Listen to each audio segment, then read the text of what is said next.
예, 안녕하세요.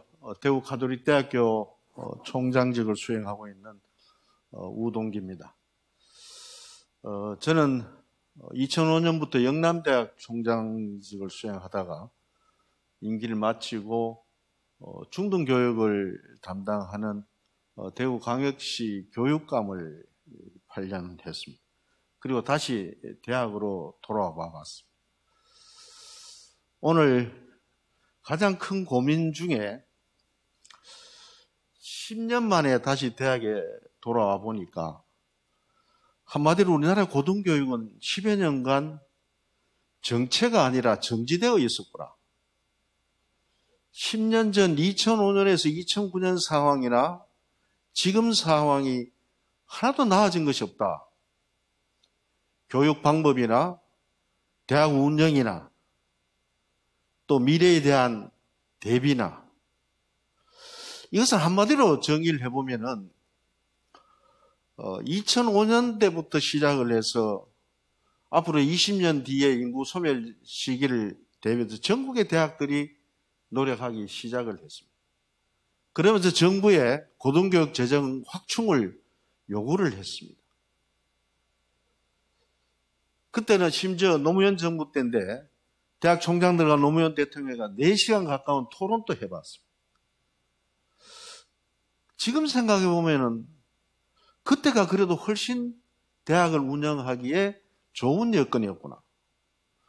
그때는 대학 재정 운영 수입 중에서 등록금이 차지하는 비율이 약 89%였습니다. 10년 넘어 다시 돌아와 보니까 약 50%로 줄었어요. 그러면은 대학의 자율권이 50%가 더 없어져 버리고, 그럼 나머지 재정 50%는 국가장학금을 비롯해서 모든 공모과제에 목숨을 걸고 있습니다. 이런 과정에서 대학은 한마디로 말해서 우리나라의 중등교육이 학습 방법 또 학습 내용이 엄청나게 빠른 속도로 AI 시대를 대비해서 발전하는 데 반해서 대한민국의 고등교육은 정말 등록금이라는 것과 수도권과 지방 간의 양극화 현상에 있어서 대학이 정지 상태에 있었는 이러한 참혹한 현실을 목도하게 되었습니다. 그래서 대단히 안타깝고 처음은 좀 망설였습니다만은 우리 대학의 사례를 가지고 있는 솔직한 지방대학의 형편을 한번 설명을 한번 드려볼까 합니다. 그래도 지방대학 중에 우리 대학은 10,000명 이상 대학이고 그래도 여건이 괜찮은 대학입니다. 우리보다 더 힘든 대학이 대단히 많을 것으로 생각이 됩니다. 제가 말씀드리는 급변한 교육 환경을 거시적으로 좀 살펴보고 우리 오늘날 지방대학들이 당면하고 있는 그런 위기와 또 어떤 고민이 있는지 또 지방대학은 어떤 선택을 하고 있는지에 대해서 설명을 좀 드리도록 하겠습니다. 자, 이 부분은 여러분들이 다양한 방법으로 설명을 했기 때문에 그냥 넘어가도록 하겠습니다. 하나가 조금 전에 발표한 우리 송하석 교수께서 인용한 자료를 보면은 학자들마다 예측이 비슷한 것 같아요. 송하석 교수는 2030년이 되면은 오늘날의 직업이 2030년에는 보지 못한 오늘날 없는 직업이 80%가 차지할 것이다. 2015년에 처음으로 다보스 포럼에서 이 문제를 제기할 때는 2034년 그 당시에 초등학교 1학년 애들이 직업을 가질 때 입직 연령대 65%의 직업이 보지 못한 직업에 종사할 것이라고 예측을 했습니다. 자, 이것은 고등교육에 있어서 교육 대상과 방법에 큰 변화를 나타내고 있습니다.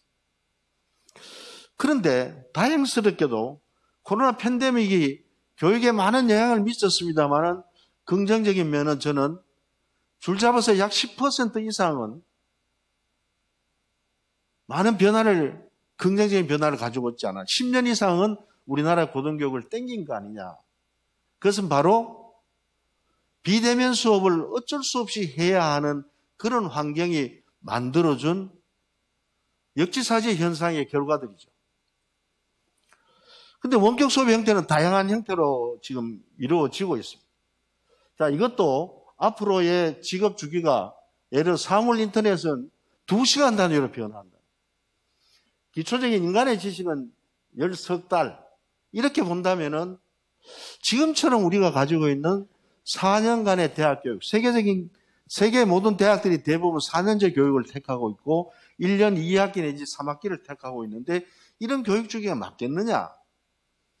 지식의 생명 주기가 짧아진다는 것은 직업의 소멸이 직업의 생명 주기도 매우 짧아진다고 생각할 때 오늘날 대학에 입학을 해서 전공 과목을 선택했을 때 벌써 이미 대학을 졸업하고 나올 때 지 전공은 다 소멸돼 버렸다는 그런 현실에서 대학은 지금처럼 4년을 고집할 이유가 있느냐. 또 하나는 급격한 인구 소멸 지역에 우리나라의 입증 연령은 OECD 국가 중에서 제일 높습니다. 초등에서 1년 길고 중등에서 1년 길고 또 대학생의 경우에는 남학생의 경우에는 군 복무 때문에 2년에서 3년이 길기 때문에 OECD 국가 중에서 입증력이 제일 높다는 것은 한 인간의 생애 노동 가능 시수가 시간이 그만큼 줄어든다는 걸 의미하는 것이죠. 인구가 줄어들면 한 사람의 노동 시간이라도 연장이 돼야 돼요. 생애 노동 시간을 늘리려면은 입증 연령을 낮출 수밖에 없는 것이 지금 시대적 소명인데 우리나라의 대학 제도는 그것에 부응하고 있느냐. 이번에 제가 대선 후보들의 공약들 쭉 살펴보면서 인구 문제와 교육 문제의 상관관계에서 정책을 내놓는 사람을 지금 한 사람도 못 봤어요. 근데 어떻게 하려는지 너무 어려서 피해가는 것인지 앞으로 노동력은 어떻게 확보할 것이고 또 인구 소멸에 따른 대학은 어떻게 할 것인지 그 수업 방식에 많은 변화가 왔습니다만은 우리 대학의 경우를 한번 살펴보면은 지금 우리 대학에서는 대면 비대면을 혼합해서 실시간에 모든 교수는 정해진 강의실에서 수업을 합니다. 그럼 학생들이 대면 비대면을 선택합니다. 그러면은 학생들이 대면 비대면을 그때그때 선택하여 이것이 우리 교수들이 앞으로 새로운 교육 방식으로의 전환하는데 굉장히 큰 하드웨어가 되고 있다는 말씀을 드리겠습니다. 그래서 온라인 오프라인 수업을 함께 진행되고 있어서 새로운 가능성을 열어주고 있다. 예를 들어서 이러한 노력들이 교육 콘텐츠 개발과 함께 기술력이 좀 뒤따라진다면 프림 러닝이나 예습 복습 또 학교에 등록한 학생, 비등록한 만학도들이 같은 교육 기회를 가질 수 있지 않을까. 또 저학력자와 또 예습 복습을 그것을 편집해서 LM에서 탑재를 해놨을 때 그 수업을 얼마든지 복습도 할 수 있고 예습도 할 수 있는 그런 시스템으로의 변환도 가능하다는 것이죠. 그래서 이런 상황들을 보면은 우리 대학들이 오늘 학습 부전한 학생들이 걸림돌이 없이 들어오고 또 그 중에는 많은 우리나라처럼 장애자를 위한 고등교육 기회가 제일 취약한 나라가 OECD 국가 중에는 없습니다. 그러나 학생들, 대학이 선발을 할 때는, 선택을 할 때는 장애 학생들이 고등교육에 접근하기 대단히 어려웠습니다만 지금은 대단히 자유롭게 대학에 접근하고 기회를 가질 수 있게 되었습니다. 그러나 대학은 그들에게 중등교육처럼 특수교육을 잘 해나갈 수 있는 역량과 여건들이 갖추어지지 않았다. 또 하나는 신입생 감소와 중도 탈락 같은 원인이 재정 감소를 가져오고 아까처럼 교육 대상이 바뀜으로 인한 새로운 교육 재정 수요 또 하나는 새로운 직업 취득을 도울 수 있는 빠른 주기의 교육 시스템이 필요하다는 거죠. 과연 이런 현상이 계속됐을 때 우리 대학은 언제까지 존재할 수 있을까? 제가 시뮬레이션을 한번 해봤습니다. 수학자들을 좀 동원을 해서 현재와 같은 여건들이 수도권 집중과 이 2020년 출생인구 27만 5천 명을 가지고 시뮬레이션을 해보니까 지금 우리 모집 정원이 약 3천 명인데 2024년 가면 약 2천 명으로 줄 것이고 2039년 지금 우리 대학에서는 마해 2039년이라고 합니다만은 그때 되면은 우리 대학의 이과대학, 약학대학, 간호대학을 제외하고 과연 남아있을 전공의 학과가 몇 개가 되겠습니까? 그때는 약 한 1,300명 정도로 줄 것이다, 정원이. 지금 3,000명 정원이 1,300명 정도로 줄 것으로 예측이 됩니다. 또 재학생 수도 2014년에 비해서 올해 약 19%, 약 20% 감소를 했습니다. 중도 탈락률도 5.5%가 더 늘어났습니다. 5년 사이에. 재학생 중도 탈락률. 학생들도 평균 0.5등급이 낮아졌습니다. 예체능계보다 인문계하고 자연계의 하락폭이 훨씬 더 크다. 이건 아까 설명을 드렸고요. 20년과 21년 팬데믹 2년간에 걸쳐서 재정 수입을 한번 추계를 해봤더니만은 비대면 수업 관련해서 컨텐츠 개발과 코로나 특별장학금, 여기에 따른 홍보 예산, 기숙사 환급, 임대료 수익 감소가 이것이 약 1,600원, 국가장학금 포함한 1,600억, 등록금 수입 800억, 등록금 수입 800억 중에 150억의 결손이 생겼습니다. 한 대학에 800억 중에 150억의 결손이라는 것은 대학의 존립을 위태롭게 하는 숫자입니다.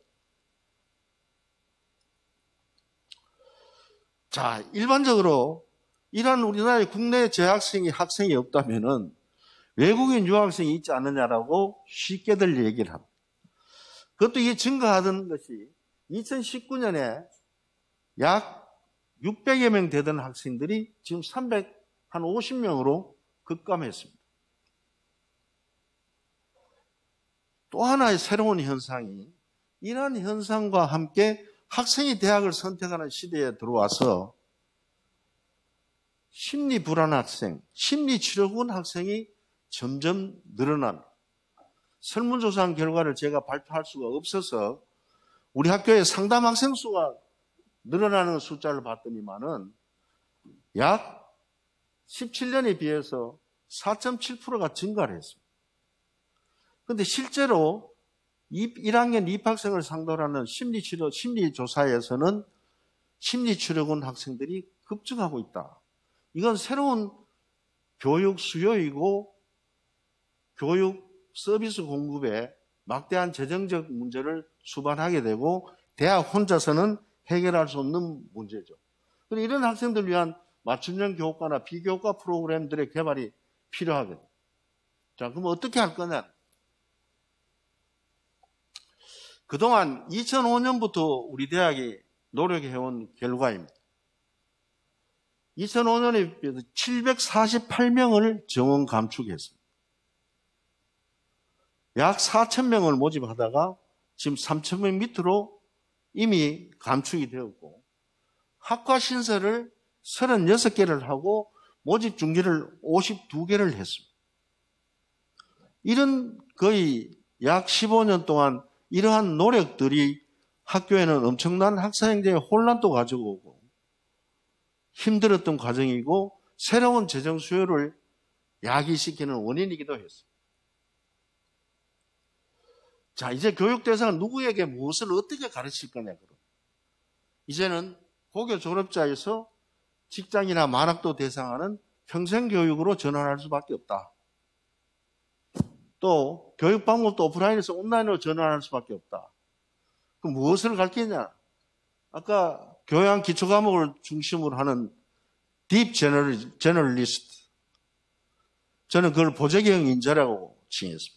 교양 학사제를 도입한다든지 직업의 생명주기가 지가 입학해서 졸업할 때 직업을 가질 때 이미 자신이 가지고 있는 지식은 소멸되는 시기에 전공 과목이 무슨 의미가 있겠느냐.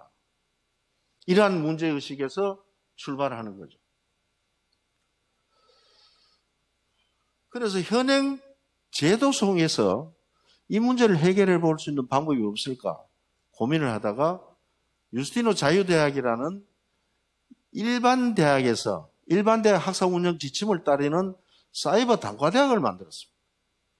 이번에 모집을 했습니다. 수시 모집을 했는데 4개 학과에 정원을 한 260명 정도를 가지고 시작을 해봅니다. 이 학과는, 이 단과대학은 1년 3학기제 3년 만에 학사학위를 수여합니다. 등록금도 약 3분의 1로 학점 한 단위당 8만 원 정도. 방송통신대하고 비슷한데 방통대 총장님께서는 이제 무료로 하겠다고 그러죠. 이런 과정을 통해서 평생 학습이 이루어질 수 있고 또 성인 학습으로 전담대학으로서 단과대학을 한번 해보겠다. 그리고 일반 대학에서도 이 3학기제로 졸업할 수 있는 이 부분을 4일 집중이수제, 6일 집중이수제 이런 과정을 통해서 더 촉진시키려고 하고 있습니다. 그 다음에는 입학하고 나서 졸업하고 직업을 가졌을 때 이 졸업생들이 언제든지 학교에 돌아와서 새로운 직업 창출을 위한 교육을 받을 수 있는 그런 학사 제도를 도입을 해야 되겠다. 그리고 대학원도 이미 50%를 사이버 강좌로 대체를 했습니다.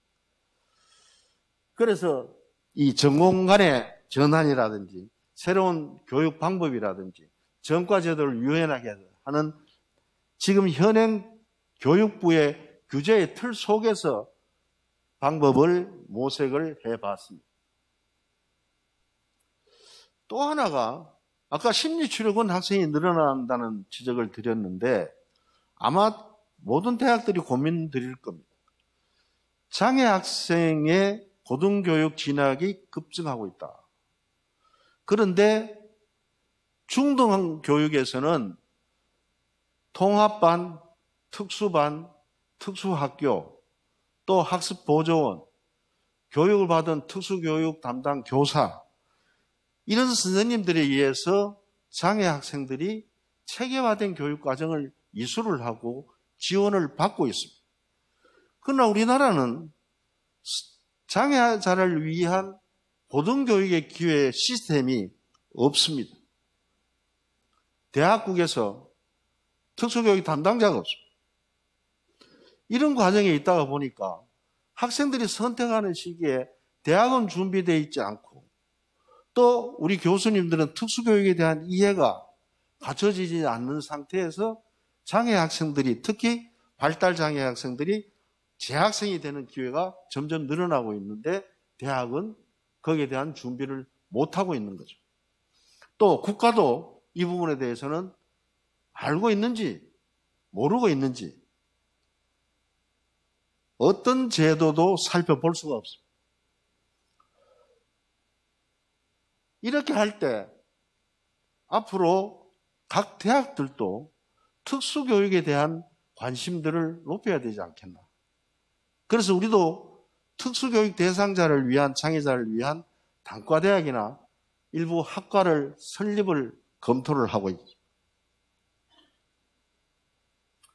또 학생 수준이 다변화되었고 저학력자를 교육 체제도 문제고 그래서 이것을 학생들의 상담 역량을 좀 강화를 해야 되겠는데 다문화 학생도 늘어나고 심리치료원도 늘어나서 그래서 전 교수의 상담 교수와 그래서 상담에 대한 학생들의 공감 역량을 강화시키기 위한 교수들의 이해를 높이기 위해서 교내 연수가 시작이 되었습니다.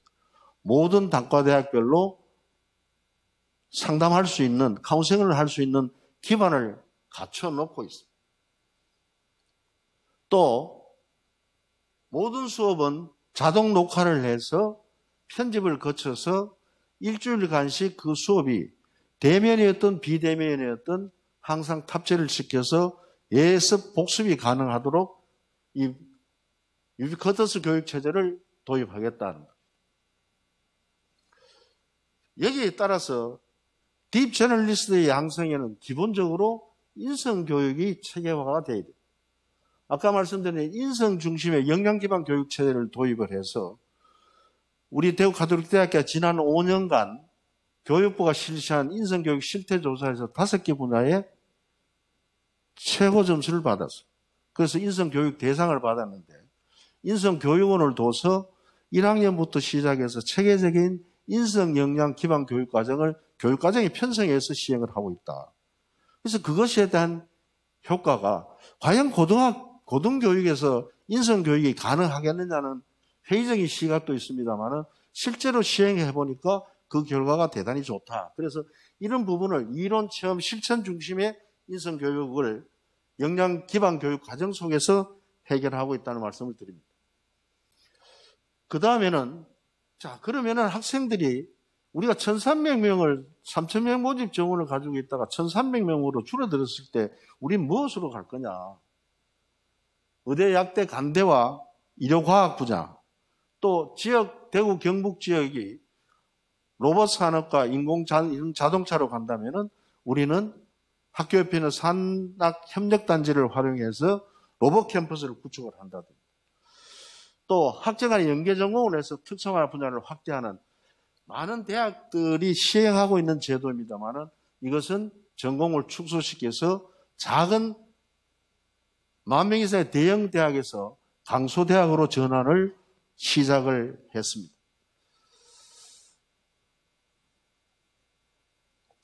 그러려면은 이렇게 지역에 기반을 둔 대학이 지금까지 대학이 과연 지역사회가 어떤 연계를 가졌느냐, 산업 역량을 키워주고 정보와 과학 기술을 전수해주는 그런 과정에서 이제는 우리가 대학 입시 제도도 대학이 일방적으로 정할 것이 아니라 지역사회와 함께 고민하고 함께 모색하는 입시 제도를 도입을 해야 되겠다.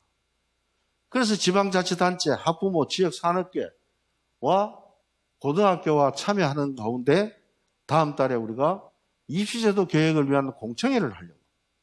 그래서 입시제도를 대학 주도형이 아니라 지역사회 주도형으로 입시 방법을 바꾸어 보려고. 이제 학생 선발 방법도 대학 주도에서 지역사회 요구를 반영시키게 돼요. 그래서 과감한 공공시설의 지역 개방을 통해야 되겠다. 이렇게 보니까 한 10여 년간 추계를 해보니까 약 1,000억 정도의 기금이 필요합니다. 일상적인 교육 과정을 운영하고 등록금 수입 외에 등록금 수입은 점점 줄어들면서 이렇게 시스템이 전환되는데 3,000명을 입학 정원에서 1,300명을 줄이는 과정에서 필요한 돈이 교수 재배치, 전공 전환 교육, 2,000억 원의 돈을 어떻게 마련할 것이냐. 발전기금도 수도권 대학에 집중되어 있습니다. 그래서 고령화 사회에 가장 필요한 부분들이 이분들이 사후에 걱정을 들어주는 예우제도를 도입해보자. 그래서 대구 가톨릭대학교 공로자 묘역을 500분을 모실 계획을 세웠습니다. 그래서 발전기금을 일정 금액 이상 내시면은 장례부터 기일날 추모 미사와 또 공로자 묘역에서 영원히 그 묘역을 관리해주는 프로그램을 시작했습니다. 이게 발표된 지 한 일주일 됐는데 12분이 신청을 벌써 하셨더라고요. 그래서 이 고령화 사회 문제하고 대학에 필요한 재정 확보와 함께 연동되어가는 프로그램들입니다. 이런 과정을까지 이제 지방대학의 살 길이 생존해가는 전략인데, 이것은 제가 말씀드린 것은 지금이 가지고 있는 제도적 틀 속에서의 고민이고,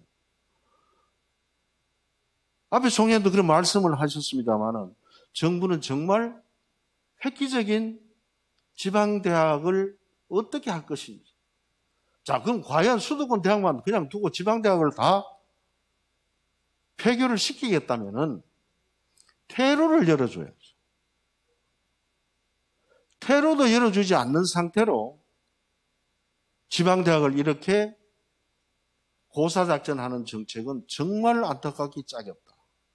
이 문제는 대학의 문제가 아니고 벌써 유치원부터 어린이집은 벌써 시작이 되었습니다. 그래서 이번 조선일보가 주최하는 이 컨퍼런스가 지방에도 대학이 존재하고 있고 지방대학도 지금까지 국가 발전에 기여한 대단히 중요한 존재였고 그 존재는 지속되어야 된다는 말씀을 드리고 그런 공감대가 우리 정치권과 정부에 확산되기를 소망합니다. 고맙습니다. 이번 영상 재밌게 보셨나요? 그렇다면 구독과 좋아요 부탁드립니다. 감사합니다.